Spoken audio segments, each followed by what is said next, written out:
Hello everyone, this is part 2. This is kind of like a video about the time from my last videos on this. So, a year ago, last Autism Awareness Week, to now. So it's been a year, and a lot's changed. If you haven't watched part 1, I highly recommend you watch that because I'm just continuing from where I left off pretty much. I'm just splitting it up so I don't have to make a really long video. Yeah, so as I was saying, I went to the support centre for a while. It worked out for a bit. I then got overwhelmed. Yeah, I'd just kind of try and cope with it. Like I said in the last video, I'd make the smallest lunches ever because I just didn't want to stay there for ages eating. So I'd just make a tiny lunch, and then at lunchtime I'd eat it and then just leave. Or I'd sit there reading a book so I didn't have to make eye contact with anyone else. Sorry, the camera's shaky. I don't know how to even hold this. So, yeah, I'd literally have a wrap with absolutely nothing in it apart from a little bit of butter. And then sometimes I'd have like some orange juice or something. And that was it. So I basically have bread, sometimes juice, and that was my lunch for like 3 months. In the mornings I'd have a really small breakfast as well because I just wanted to have as much time as possible to kind of prepare for school. Even though I didn't really have anything to prepare for, I'd make my bag sometimes the night before, and then I'd check it like 10 times in the morning just in case I left a book, because one of my worst fears in school was getting a detention. I thought that if I got one, I'd be letting the teachers down. I thought the teachers would be disappointed, maybe they'd yell at me, and I can't really deal with it when people yell at me. I almost always cry, and I just didn't want that to happen. So I'd be really scared about getting detentions or getting on the wrong side of teachers. Eventually I was so upset about school, one morning, because I'd meet my friend. You might be watching this, I don't know, but you know who you are. Hi, we haven't spoken in a while. I'd meet her every morning, and then we'd go and meet my other friend. Hi, you're probably not watching this, but again, we haven't spoken in a while. So I'd go meet my friends to walk to school in the morning, and one morning I was just so anxious, and I had been more anxious than that other mornings, but I felt like I couldn't do anything about it, so I just went to school and had a rubbish day. That day I was so sick of everything.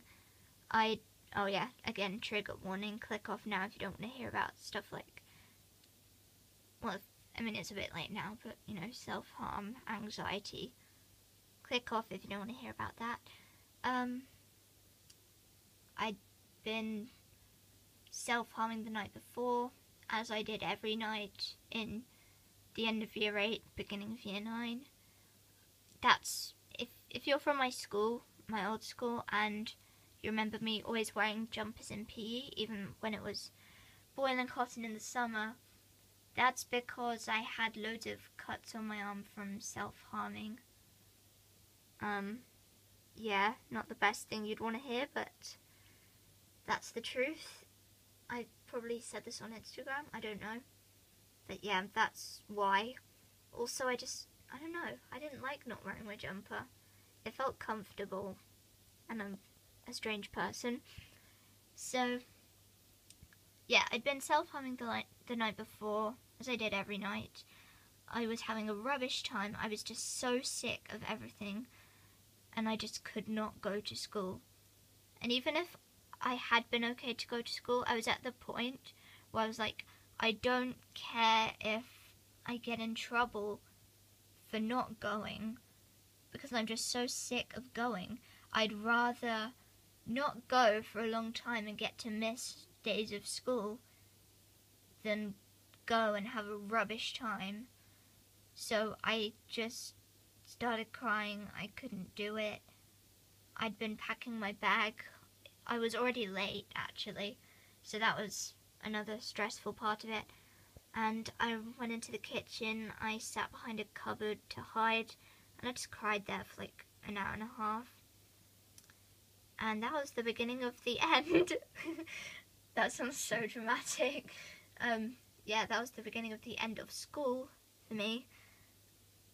A few days I'd go in, quite a few actually, I'd go in after that and I'd just sit in a room in the support centre and do work online. By the way, if you know the thing I was doing school on, the thing on the computer, you might know which one I'm talking about, but it was like the most rubbish school thing ever. It literally told me that the word volcano has an E on the end. Like, I spelt it correctly, and then it just had a big red X, and it was like, no, you've spelt this wrong. And it said that the correct way was to spell volcano with N-O-E on the end, which is absolute rubbish. And they had tons of other glitches and stuff on it. Sorry, I'm just like rambling on about that now. But we did actually correct them. We sent them an email saying like, this is ridiculous. You're telling kids to spell things the wrong way, and you're adults and you're teachers. But anyway, getting back to the point, I eventually began doing homeschooling because I was literally at the point where I couldn't even walk into the building anymore. I was just scared of seeing people and I thought maybe people from my form would think, why is Emma not going into school anymore? What's wrong with her? Why is she skipping school? And I thought maybe someone would come and try to talk to me, and I really didn't want that. So they got me to do the same school website thing, but just at home. And I did that for like maybe a month and a half or 2 months. And at that time I was doing ballet after school, so I still saw people from school and I'd be doing that. But one day I just could not go to ballet. I'd sometimes get to the school but then not be able to go into the building. I'd just stand outside crying. I don't know, I guess it maybe brought back bad memories, or I was worried I'd see people. I just could not do it. And even before that, and I think it was the end of year 8, I'd stopped doing gymnastics, which was something I'd loved. And I'd always be doing back handsprings everywhere, and I thought it was so cool. But I got anxiety about going there as well. So at this point, I was doing school at home, and I'd quit gymnastics, I'd quit ballet. I also wasn't doing piano anymore because I'd stopped that to do ballet, and I just wasn't even enjoying it. But then we finally got me into this other homeschool thing, which I'm doing at the moment. I'm not going to say the name of it because even if it's online, it's still my school, and I'm just not going to say it on the internet. But I'm doing that now. It's better than the last homeschool thing. That literally didn't really have any teachers that were monitoring me. They'd like give me the work and I'd do it, and I'd sometimes get the same thing twice or even 3 times. So I'd just be doing the same thing over and over without teachers there. Now I have a mentor, a therapist, and a teacher. I do it online, but it's where they can see what I'm doing as I'm doing it, and we can talk on there through Google Hangouts. So I'm doing that. I am quite lonely at the moment. I really, really miss my old friend from primary school. Hi, if you're watching. I miss you. I can't say your name because obviously I'm on YouTube, but I miss you a lot. You were my best friend in year 6. You know who you are. And I miss you so much. And sorry if I'm like getting into a weird thing, but I just feel really sad because people with autism, we a lot of the time have what they call black and white thinking, which is exactly what they said to me when I was diagnosed. So, like, we don't like lying, we don't like pranks that much. We might, but generally if you say you're going to do something, or you say something's going to be a certain way and you promise, then we're going to believe you. And my friend said that she'd be my best friend forever, and we were going to, I don't want to like say private stuff, but like we'd be friends in the future, and I believed her and I said the same thing. But when I said it, I literally meant it. I thought about how obviously things might change, but I still believed it.